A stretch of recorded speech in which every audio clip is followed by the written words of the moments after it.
secret intime, où je me sens bien, où je me sens protégé.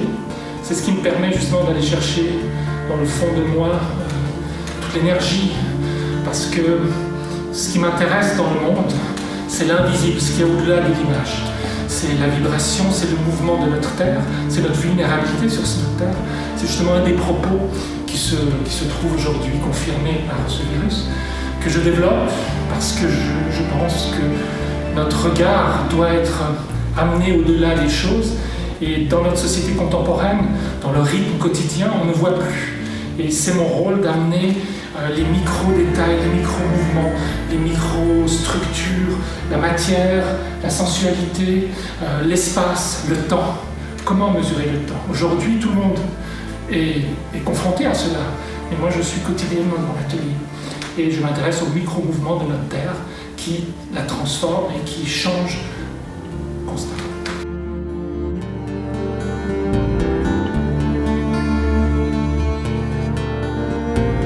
Le huis clos me permet de poursuivre mon travail que j'ai médité depuis de longs mois. Il me semble inutile de surenchérir sur les médias sociaux et de courir dans la précipitation. Ce fléau du coronavirus m'incite à plutôt me retenir et à poursuivre ce que je suis en train de faire, à explorer une profonde méditation, réflexion, pour savoir comment réagir, comment utiliser ces informations et pas ressurgir trop rapidement, trop furtivement, trop superficiellement au jour le jour. Je pense que c'est au contraire, il faut se retenir. Et j'en profite pour faire de l'or dans l'atelier, pour regarder toutes mes œuvres, pour voir ce que je peux encore chercher de plus loin.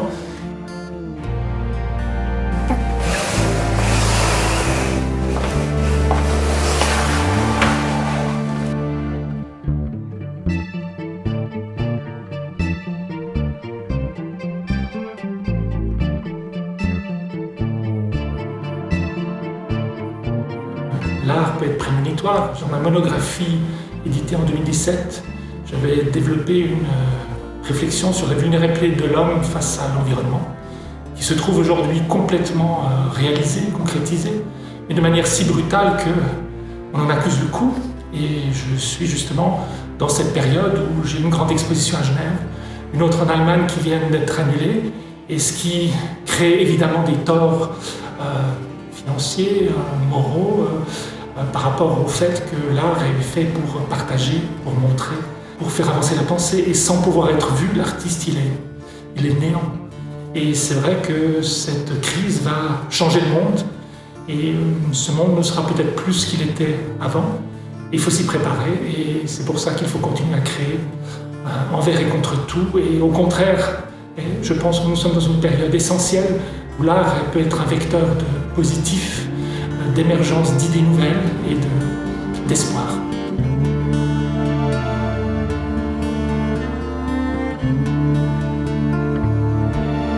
Notre humanité court à sa ruine si nous ne réagissons pas tous ensemble, solidairement.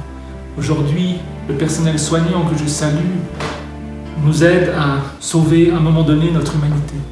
Les artistes sont aussi au front, et je vous réserve un travail photographique en argentique sur nos glaciers qui sont en train de fondre, comme un cri d'urgence. Une fois que je pourrai de nouveau quitter mon atelier, je poursuivrai et vous présenterai ça l'année prochaine. Actuellement, je termine un travail sur le temps où j'ai amené une stèle en papier partout dans le monde et je l'ai photographiée jusqu'à sa destruction.